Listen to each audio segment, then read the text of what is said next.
Hello, I'm Paul Beckwith, and I'm going to talk about marine food supplies and freshwater food supplies. Aquatic species feed about 3.2, 3.4 billion people on a regular basis. In the last video, I talked about how modes of the jet stream, wave number 5 and wave number 7 specifically, could give concurrent, simultaneous ridges and troughs over crop-producing regions. In the troughs, there'd be excessive rainfall, flooding farmers' fields, reducing yield, and in the ridges or crests of the jet stream, there's of course very, very warm temperatures and often drought, and this has a big hit on farmers' yield. So I was talking about the threats of simultaneous crop failures around the world, but to complete the picture of global food supplies, we really need to also talk about the marine supplies, which is the purpose of this video. Because there was a very recent paper which talks about those things. This is a figure in the paper which I'll be explaining, and this is open source. The article is called Vulnerability of Blue Foods to Human-Induced Environmental Change. We're not talking about avatar foods, we're talking about foods from the ocean, global, aquatic, or blue food. So that could be freshwater or saltwater. But before I get into that, I want to just talk about an article that just came out a few days ago from Sustainable Population Australia. And I should point out that the Sustainable Population Australia has been very helpful the last number of climate conferences by sponsoring myself and Heidi and Charles and other people that we attend conferences and work with. So providing badges to get us in. Okay, so here's this article from just a few days ago from Sustainable Population Australia. Climate change threatens food supply, World Population Day. Okay, so SPA has called for an end to global population growth to avert widespread suffering from hunger. And that's in the near term and in the future, of course. Current world population stands at 8.046 billion. It's expected to rise in one scenario to 9.7 billion by 2050. This is the United Nations. This is the median projections. There's projections higher and lower. Peak at 10.4 billion in 2086, and then slowly decline to 10.3 billion by the end of the century, by 2100. But these population projections take no account of the current realities of climate change, of food supply, of disruption from abrupt climate system change, extreme weather events, all of these good things. The overwhelming reality is climate change. We cannot maintain agricultural output if temperatures continue to rise. We have just had the highest planetary average temperature on record, July 23rd rather, and then it was beat on July 4th and beat on July 5th, I believe. Okay, the sooner we end population growth, the better for climate and global food security. Food production is increasingly affected by heat, drought, wildfires, and flooding, all of which are functions of climate change. So a new study published this week, and that's the study I'm going to go over in detail, it's in Nature Communications, warns that climate change could cause simultaneous harvest failures across major crop-producing regions, threatening global food security. Okay, so that's the paper I talked about last video, actually. This is the terrestrial one. This is the one I'm going to talk about today. Another study published in the Nature Sustainability Journal found more than 90% of the world's marine food supplies are at risk from environmental changes like rising temperatures and pollution, yet not enough is being done to adapt to these growing environmental risks. So for example, if sea levels continue to rise, the major food-producing deltas of the world will be inundated. They'll be submerged. Already thousands of people are forced to leave the Mekong Delta because of seawater incursions, a direct result of climate change and sea level rise. Other food-producing deltas. Deltas are very good food-producing regions because they get all of the silt building up by, you know, all of the soils that are carried and suspended particles that are carried in the rivers, and then in the delta, you know, which is where the river enters the ocean, the river widens out and the flow rate of the water goes down, so the water is not able to support the dust and particles that it's carrying, the dirt, so it sinks to the bottom. So you have, and then it builds up these deltas, which are excellent farming regions. So other food-producing deltas will be similarly affected to the Mekong Delta in China, including the Nile Delta in Egypt, the Pearl River Delta in China, and the Ganges, Brahmaputra Delta in India and Bangladesh. Add to that the imminent decline in phosphorus, which has made farming vastly more prosperous, feeding the enormous increase in human population. The diminishing access to phosphorus, because it's one of the points that we're crossing on the globe planetary threshold, planetary limits thresholds. So the diminishing access to phosphorus poses a threat to the food system worldwide. It's widely accepted as to what must be done to stabilize population. We have to have universal access to contraception, improve the rights of women, educate women and girls, and change cultural attitudes that prevent women in some countries from gaining access to reproductive health services. Okay, we're at a critical moment in history when things have to change. We cannot continue on the path we are on. We have to shift our efforts to ensuring everyone has adequate food, shelter, and energy. This is, however, dependent on stabilizing population everywhere, most importantly in industrialized countries where consumption is high. Resources have to shift to poorer countries to ensure nobody lives in poverty. At the same time, those countries must ensure their populations stabilize. You know, we don't have any choice. I mean, what are the options? Let population grow unchecked, have global food shortages, have catastrophic starvation, famine, death, to lower population, which would lower population abruptly. Is it that the ethical thing to do, or just stabilize population before that happens? So that means now. Okay, so it's an excellent article, and I've talked in the previous video about the terrestrial sources of food and the risks, and now I'm talking about the aquatic sources of food and the risks. Let's see here. So here's an article from Reuters.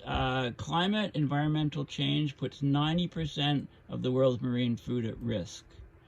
Okay, so here's a fish farm. Thai fishermen catch freshwater white tilapia fish at a fish farm. Okay, so more than 90% of the world's marine food supplies are at risk from environmental changes like rising temperature and pollution, with top producers like China, Norway, and the US facing the biggest threat, new research shows Monday. Blue food includes more than 2,190 species of fish, shellfish, plants, and algae. And that's marine, that's saltwater, ocean-based. And then there's also 540 species that are farmed in freshwater, and this helps sustain 3.2 billion people worldwide. But not enough is being done to adapt to growing environmental risks. Although we have made some progress with climate change, our adaptation strategies for blue food systems facing environmental change are still undeveloped and need urgent attention. And this is somebody from the Stockholm Resilience Center. Overproduction in the industry, which has driven the destruction of wetland habitats, has caused significant environmental damage, but other stressors are also impacting the quantity and quality of blue foods. Rising sea levels and temperatures, ocean acidification, changes in rainfall, as well as non-climate factors, not directly anyway, they're indirectly, like algae farms, algal blooms, and pollution from mercury, pesticides, and antibiotics. Vulnerability caused by human-induced environmental change, it puts blue food production under a lot of pressure. We know aquaculture and fisheries support billions of people for their livelihoods and nutritional security. Okay, so China, Japan, India, and Vietnam account for more than 45% of global landings, that's fish caught, and 85% of aquaculture production, that's like fish farms. But reducing the vulnerability of these to climate change and other stressors should be a priority. Small island nations, like SIDS, small island developing states, that depend on seafood are also especially vulnerable.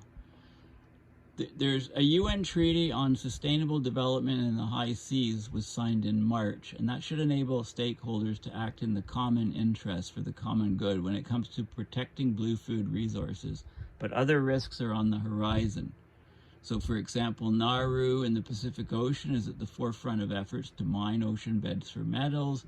This of course would probably cause immense damage to marine life. Norway, another major seafood producer, came under fire last week for announcing that it would open up seas areas to mining. Ocean floor mining will have an impact on the wild fisheries population. Many scientists are now calling on governments to evaluate where they do ocean mining in order to minimize the impact. Okay, so that's going to be an upcoming threat. Now, the Stockholm Resilience Center, great website, check it out. All kinds of stuff and articles and so on. And there's stuff here on the oceans, which I'm drawing some of the data from. Okay, and this is an article on blue foods from the Stockholm Resilience Center in the oceans section. Aquatic foods around the world face severe risks from environmental change. And this gives, aquatic foods are essential for global diets, but they're also vulnerable to environmental change. And it hasn't really been studied that much. More than 90% of global blue food production faces substantial risks from environmental change. A total of 17 stressors were surveyed in the study. And you need to look at countries that face high exposure, high risks. So this is the new study. It's by the Blue Food Assessment, and it was published in Nature Sustainability. So that's the paper I'm going to talk about. So 17 stressors were looked at.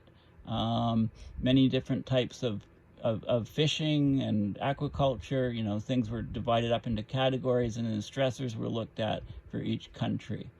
In addition to studying the direct effects from stressors, it's important to broaden the scope and consider how supporting systems are impacted. Okay, so the largest blue food producer is China. China's freshwater aquaculture is highly exposed to inland eutrophication and severe weather events. Eutrophication is where there's just too much algae, shallow lakes. Lakes just get weed choked, and eventually, the water evaporates and the lake disappears basically, and there's a marsh there or something. Okay, so this is an article. So let's get to the article without any further ado. The term artisanal, I just want to define. It's a product made by an artisan. Basically, it's made in a traditional or non-mechanized way.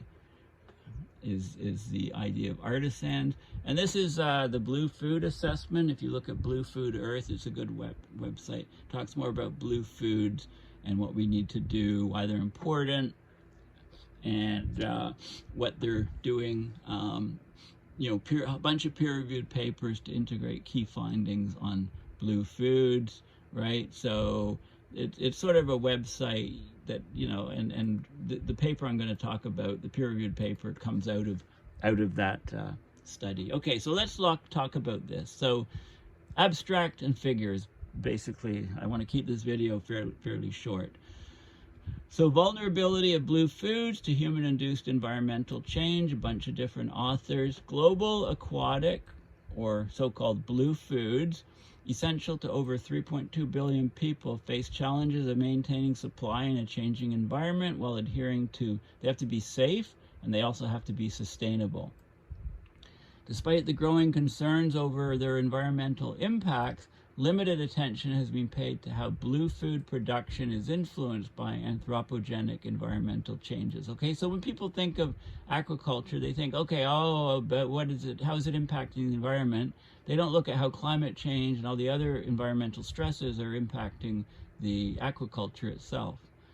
So this paper assesses the vulnerability of global blue food systems to environmental disturbances, predicts spatial impacts in different countries. Basically, it finds over 90% of global blue food production faces substantial risks from environmental change, with the major producers in Asia and the US facing the greatest threats. Capture fisheries demonstrate higher vulnerability than aquaculture in marine environments. In freshwater environments, it's the aquaculture that's more vulnerable. While threats to pollution are widespread across marine and inland systems, food safety risks are concentrated within a few countries. So where the risks are high, and how those countries are looked at, and how do we mitigate those risks? Okay, so let's go on. So let's look at the figures here. Okay, so this figure here shows, this is the top 5 countries in each category. So we've got different categories. This is the marine or ocean, saltwater.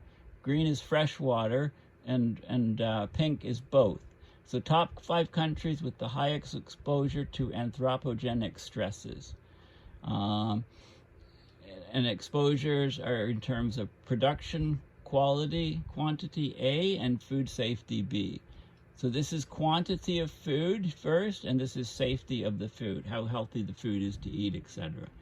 So acidification of the marine environment is a big threat, and it's highest in Greenland, Poland, Sweden, Russia, Denmark. Notice these are all northern countries. Acidification of the ocean is stronger in the northern countries. And then Thailand leads greatly in terms of diseases. This is in both fresh and salt water. Eutrophication, that's in mostly freshwater. That's green in freshwater regions. Inland lakes and things, and in the US, North America and Europe. Eutrophication in the marine case, high in Norway, Belgium, also northern countries for the most part. But then there's other countries that aren't so northern. And then hypoxia is lack of oxygen in the water. That's Denmark, Germany, and that's again marine. And then both marine and freshwater invasive species, USA followed by other places. Canada's on the list here. Parasites in freshwater, big threat. Then parasites in marine, in salt water. Precipitation and severe weather effects on, this is on freshwater, inland aquaculture. Severe weather, big effects on marine, mostly in Japan, Australia, Philippines, Mexico, China.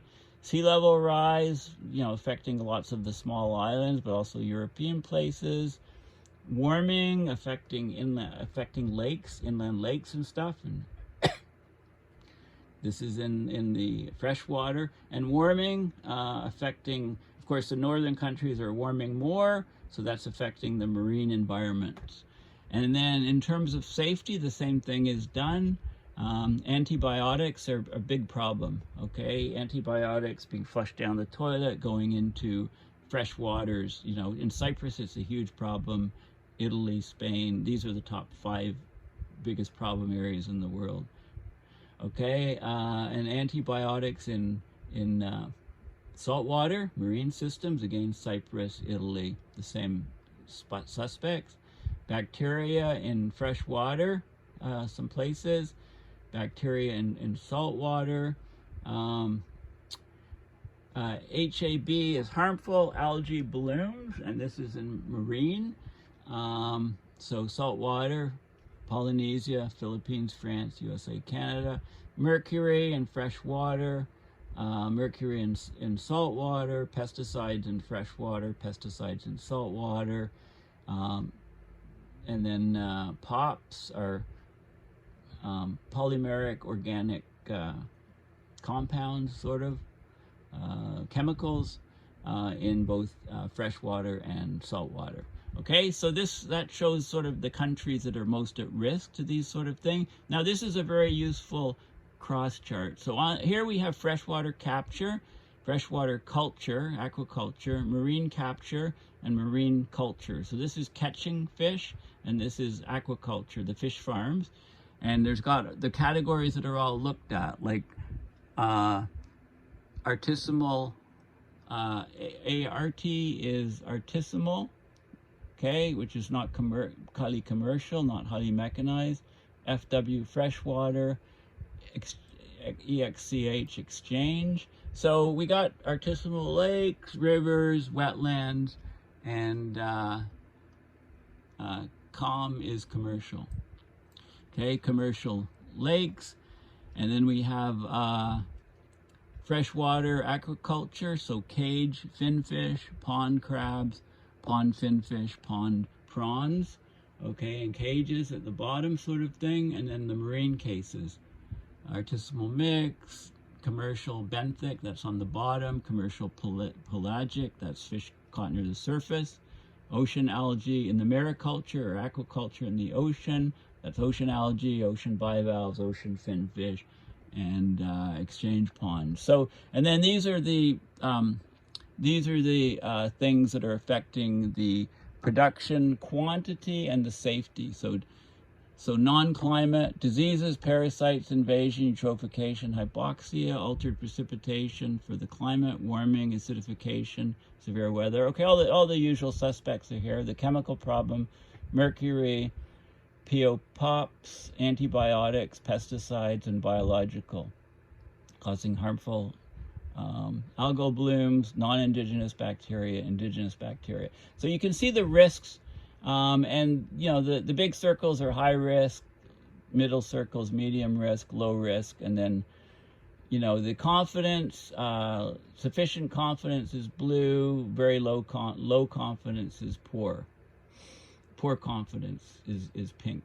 Okay, so you can see things. So for example, if we look at ocean algae, the things that are most harmful are severe weather events, right? That's the only major harmful thing, whereas some other things like you know, ocean finfish, diseases, parasites, hypoxia, mercury, POPs, all of these different things are more of an impact. So you can pick any particular source of fishing, of where the fish are coming from, and you can look at the stressors from all of the factors. And, you know, 90% of the things are under stress. There's another figure here, but this is open source. This shows you there's a map here, and it shows the impact. Okay, the highest impact to freshwater capture, for example, is, you know, here in the U.S., and you can see other countries that are high on the scale. Scale goes up to 1. Freshwater aquaculture, marine fishing, marine aquaculture, and so on. And then this is impacts on quantity of catch, and this is impacts on safety. So you can see the stresses around the world. And this is these are some of the different fishing methods and some of the areas that are impacted. And there's an image here, and it shows you sort of all of the different different factors, like mariculture quantity, freshwater capture, you know, fishing and so on. And you can see high impacts, low impacts, you know, in this circular loop diagram. So you know, you can see how these different factors are affected by the different types of, it's called a cluster analysis. Okay, so I think that's pretty much what I want to cover. This shows the predicted impact on quantity in different types of freshwater fishing, marine fishing, freshwater aquaculture, marine aquaculture, and each different country is a different dot, and in the appendix you can go and focus and look on your country, and you can see how, you know, what things are affected most, where the predicted impacts are highest from different stressors, and then same thing is done for safety. Okay, and then the different continents are different colors. Okay, so that's you know, basically what you can do is you can see how your country is doing. Okay, so I know I've gone fairly quickly on this paper, but today my time is a bit limited. So, you know, have a read of the paper. There's other papers on blue foods, so I'll come back to blue foods and talk about them. But basically, these blue foods from the saltwater environments, freshwater environments, capturing by fishing, aquaculture, you know, fish farms. They're essential for feeding 3.2 billion people. We know that they have impacts on the environment, and those are what people talk about. But what is much less known is how climate change and these other stressors, there's 17 stressors listed, how they affect the yields of food and also the sustainability, long-term sustainability of these blue foods. You know, blue foods are very, very healthy, extremely healthy. Very, very, very beneficial health effects, but not if they're plugged up with mercury and other pollutants. So over 90% of global food production faces substantial risks from environmental change. Okay, major producers in Asia and the US face the greatest threats. Okay, so I think I'll finish there. Just a reminder, I do read everybody's comments on my videos.